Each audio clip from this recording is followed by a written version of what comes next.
कल पश्चिमी राजस्थान के सबसे बड़े विश्वविद्यालय जय नारायण व्यास विश्वविद्यालय में जो रोमहर्षक घटना हुई है, उसको पिछले 24 घंटे से अधिक समय में आप सभी साथियों के माध्यम से ये आवाज़ विधानसभा तक पहुंच गई है। आज विधानसभा के सत्र में इस बात को उठाया भी गया। इस विश्वविद्यालय का एक अंग होने के नाते, एक हिस्सा होने के नाते हमको भी इस जिम्मेदारी से नहीं भागना चाहिए और कहीं ना कहीं ये मानना चाहिए कि इस विश्वविद्यालय में ये जो घटनाक्रम हुआ है, चाहे आंशिक रूप से भी रहा हो, तो कुछ ना कुछ हमारी कमियां रही है। जिस प्रकार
करता हूं कि दोनों मार्शल कौम है, दोनों का संघर्ष सहोदर रहा है। दोनों ने संघर्ष के झंझावातों को झेला है और दोनों जुझारू कौम है। और इस ऐसे भावनात्मक मुद्दे पर दोनों राजनीति नहीं करें। जो हुआ है वो बेनिंदनीय है। मानव होने के नाते मानवता दिखाएं और इसका विरोध करें और ये राजनीतिकरण बंद करें। और विशेष तौर पर जो भी प्रत्याशी है, जिस किसी भी छात्र संगठन से बिलोंग करते हैं, संबंधित है, उन लोगों से ये निवेदन रहेगा कि वो इसका विरोध करें। स्टूडेंट लीडर्स भी पूरे की पूरे इस चीज़ में इन्वॉल्व है। मैं यही तो उनसे भी निवेदन करना चाहता हूँ। पता नहीं इस विश्वविद्यालय की राजनीति, ये जब से सोशल मीडिया का ट्रेंड आया है, एकदम बदल गई है। छात्र राजनीति के मानक बदल गए हैं और पता नहीं वो क्या आजकल की छात्र राजनीति में वो किस परिभाषा पर राजनीति कर रहे हैं, मुझे ये समझ में नहीं आ रहा है। आप विश्वविद्यालय में होते हुए एक गुरु और शिष्य, एक साथ सामूहिक वर्ग का नाम आता था, जो साथ रहकर कर विश्वविद्यालय या अन्य महाविद्यालय की परंपरा को चलाते हैं। और वहाँ पर आज तो अगर आपको छात्र नेता बनना है तो कुलपति की टेबल पर सामने जाइए, 2 गालियाँ दीजिए, आपको छात्र नेता का दर्जा मिल जाएगा। हम इतनी क्षीण और छोटी निम्न परिभाषा पर आकर रुके हैं। तो इन चीज़ों का भी मैं कहता हूँ कि छात्र नेताओं को रोकना चाहिए। कम से कम आपकी छात्र राजनीति अभी तो आइडियलिज्म पे चले, आप कल भविष्य की राजनीति में चले जाएंगे, तब हो सकता है कि आपके मानक बदल जाए। अभी आपकी छात्र राजनीति का मूल अगर कोई मूल हो, तत्व हो, तो आपका आइडियलिज्म, आदर्शवाद होना चाहिए। आप उसी पर राजनीति करें। और उसके नाते जो आपका सवाल था कि आप जो बाहर से बगैर चेक किए, अनटेस्टेड, अनट्रस्टेड लोगों को जो लाते हो, जिनसे आप अपना कैंपेन चलाते हो, उससे ये परिणाम देखने को मिले हैं, जो कि गलत है। जैसे जिस प्रकार से जिनका भी नाम आया, अब वो इसमें इन्वॉल्व हो नहीं हो, ये अलग विषय है, जांच का विषय है। जैसे इसमें तो उससे क्या है कि आज किसी मानसिक रूप से कोई कैंडिडेट तो कितना टूट चुका होगा, अब उसका उनमें इन्वॉल्वमेंट नहीं भी और चाहे नाम आ जाए, उसकी जगह चाहे मैं भी होता तो शायद मेरी भी मनोस्थिति वही होती। तो ये चीज़ें छात्र नेताओं को भी विशेष तौर पर इस पर ध्यान देना चाहिए। के लिए भविष्य में क्या प्रयास किए जा सकते हैं, अगर विश्वविद्यालय चाहे और ओल्ड कैंपस को अगर वो चाहते हैं कि न्यू कैंपस में शिफ्ट किया जाना चाहिए, क्योंकि आजकल राजनीतिकरण का एक बहुत बड़ा मुद्दा बना हुआ है, तो हम सहर्ष स्वीकार करते हैं कि आप ओल्ड कैंपस के जो भी फैकल्टीज़ हैं आप न्यू कैंपस में बेझिझक बेखौफ वहाँ पर शिफ्ट करिए। हम लोग इसका स्वागत करेंगे। मैं बतौर निवर्तमान छात्र संघ अध्यक्ष होने के नाते मैं भी इसका स्वागत करूँगा। नहीं, बिल्कुल इसको सामाजिक रंग दिया जा रहा है। आप देखिए कि पिछले 24 घंटे से अधिक समय हो चुका है और एक विशेष छात्र संगठन या उसमें जो काम करने वाले लोग हैं, और वो कौन लोग हैं वो आप जानते हैं, उनके आप जब फोटोग्राफ्स देखेंगे प्रदर्शन करते हुए आप वापस देखेंगे तो वो कई तो फोटोग्राफ्स में हंसते हुए दिख रहे हैं। तो ये तो आपकी करुणा है या आप ये राजनीतिकरण कर रहे हो, समझ में नहीं आ रहा। बजाय इस मुद्दे में आपको तो सारे प्रत्याशियों को साथ मिल करके कि हम किस प्रकार से इनके न्याय की मांग कर सकते हैं, वो तो प्रयास किया नहीं इन्होंने तो ये प्रयास किया कि ये हमें एक अवसर मिला, या तो किसी जाति विशेष को नीचे कर दिया जाए या किसी जाति विशेष को ऊपर कर दिया जाए। मैं तो आपको ये भी कहना चाहता हूँ कि उनको पकड़वाने में भी आपको पता होगा कि किन लोगों का सहयोग रहा। जो लोग आरोपी पाए गए उसी के जाति के लोग भी थे जिन्होंने पुलिस को शिकायत भी की है, तो इसका भी फिर अप्रिसिएशन दे दिया जाए। तो कुल मिलाकर आपराधिक प्रवृत्ति के लोगों के लिए हमारा कोई सम्मान नहीं होना चाहिए और उनके लिए कोई दिल में स्थान भी नहीं होना चाहिए। इसलिए जो सामाजिक रंग दिया जा रहा है ये बेहद गलत है। आया था और मेरी जो पहली बाइट भी थी आप लोगों के बीच में वो यही थी कि मैं सभी को साथ लेकर चलने का प्रयास करूंगा। जातिगत विषमता, लोग एक दूसरे से अगर लड़ रहे हैं तो मैं इन चीज़ों को तोड़ने का काम करूंगा। अगर आप सब लोगों ने देखा तो वर्ष भर मैंने कम से कम ये काम तो किया है कि मैंने दोनों जातियों के बीच जो खाई बनी हुई थी उसको कम से कम एक स्तर पर लाकर समतल करने का प्रयास किया है, परंतु फिर भी कुछ ऐसी घटनाएं होती है जो बेहद दुख देती है। तो आप सभी मीडिया के माध्यम से ये निवेदन है पुलिस से, न्यायपालिका से, कि ऐसे आरोपियों को सख्त से सख्त सज़ा दें। हमारी उनके साथ बिल्कुल भी सिंपैथी नहीं है। हम चाहते हैं कि इनको जल्द से जल्द सज़ा मिले और ये औरों के लिए उदाहरण बने। इन आरोपियों को सख्त से सख्त और विद इन टाइम, बहुत शॉर्ट टाइम में इनके लिए डिसीजन आ जाए और इनको सज़ा दी जाए।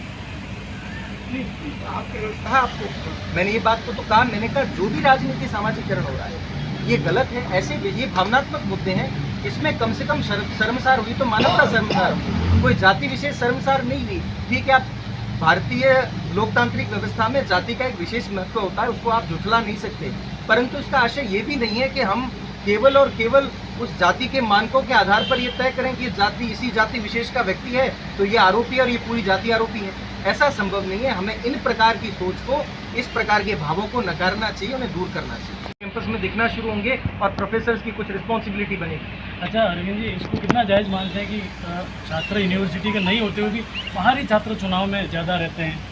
ये जो आपका सवाल था, मैं इससे पुलिस प्रशासन से भी निवेदन करूंगा और विश्वविद्यालय प्रशासन से भी निवेदन करूंगा। हर छात्र संघ चुनाव के प्रत्याशी के उसके टीम में बहुत से, मैं तो कह रहा हूँ इवन 80% तक ऐसे लोग होते हैं जो लोग विश्वविद्यालय का हिस्सा ही नहीं होते, विश्वविद्यालय के विद्यार्थी भी नहीं होते।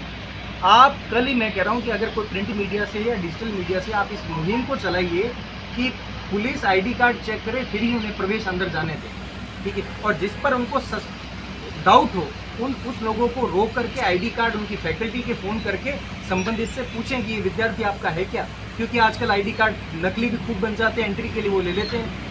तो ऐसे बच्चों को कैंपस के बाहर रोकें। पुलिस प्रशासन अभी से अधिसूचना आने वाली, लगभग अगर चुनाव अगस्त के आखिरी सप्ताह में होने हैं तो 25-26 जुलाई तक अधिसूचना भी आ जाएगी।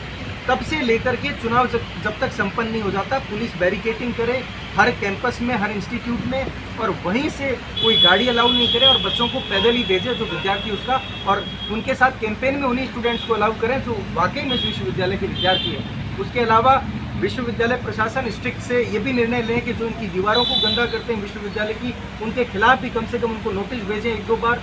और अभी नाक का सर्वे आया, हम लोगों ने पहले से तो इम्प्रूव हुए 10-12 साल बाद में, वापस चुनाव आते हैं हम भर देते हैं। अगर 1-2 के खिलाफ आप आउट ऑफ द बॉक्स जाकर हार्ड डिसीजंस लेंगे तो भविष्य के लिए एग्जाम्पल सेट होगा, जो कि हम कर नहीं पा रहे हैं। लगातार तुष्टिकरण का काम कर रहे हैं, लगातार लोगों को खुश करने का काम कर रहे हैं। आप इस बार आप कह रहे हैं, मैं तो यहीं बैठा हूँ, आप कुलपति महोदय से पूछिएगा कि इस शैक्षणिक वर्ष के दौरान अरविंद ने आपसे इस बारे में कितनी बार चर्चा की। मैं लगभग चर्चा होती थी 2-3 महीने से। मैंने कहा आपका लेआउट क्या है, आप किस प्रकार से वहाँ ट्रांसफ़र कर रहे हैं। अभी बीच में एक बात चली कि स्पोर्ट्स बोर्ड को वहाँ भेजा जा रहा है। तब मैंने कहा सर आपके सामने, आंखों के सामने जीती जागती विफलता ये है कि आप एमपेड की क्लासेस यहाँ लगा रहे हैं, जबकि वो पार्ट्स तो आर्ट्स फैकल्टी का है। तो बच्चों की फिजिकल की कक्षाएं तो वहाँ लगेगी और जो एकेडमिक है कोर्स की कक्षाएं वहाँ लगेगी। कैसे संभव है, पीरियड्स कैसे ले पाएंगे?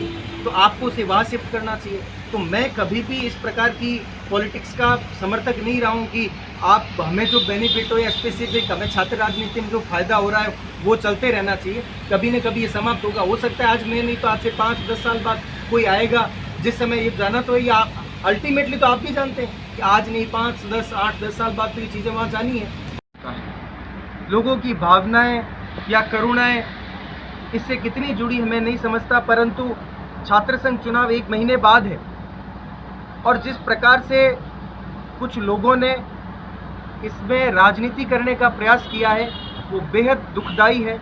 मैं उसकी निंदा करता हूँ, क्योंकि आप ये देखिए कि मानव समाज से आने वाले लोग और आपने जिनके साथ बुरा हुआ है और उसके ऊपर आप राजनीतिकरण कर रहे हैं। आप या तो किसी व्यक्ति विशेष को आरोपी ठहरा रहे हैं या किसी संगठन को आरोपी ठहरा रहे हैं। फिर ऐसे तो अभी 2 दिन पहले अभी सरकार के जो राज्य मंत्री का दर्जा प्राप्त गोपाल केसावत जी पकड़े गए। उनका राहुल गांधी के साथ भी हाथ मिलाते हुए फोटो है, कांग्रेस के मौन सत्याग्रह में भी फोटो है। तो इसका मतलब पेपर आउट में क्या राहुल गांधी जी को दोषी माना जाए? तो कोई भी व्यक्ति किसी से भी जुड़ा हुआ हो सकता है। या हम एक बात करें कि छत्तीसगढ़ में 6 महीने पहले वहाँ के जनरल सेक्रेटरी में एनएसयूआई के, उसके ऊपर रेप का एक चार्ज लगा, उसको दोषी भी पाया गया। तो कभी भी कोई संगठन या कोई विचारधारा किसी को ये प्रेरित नहीं करती है कि आप ऐसे कृत्य करें। और मैं तो ये मानता हूँ कि इसका राजनीतिकरण बंद होना चाहिए। अगर आप में मानव भावनाएं बची और आप संभ्रांत समाज से आते हैं तो ऐसे लोगों का विरोध करें।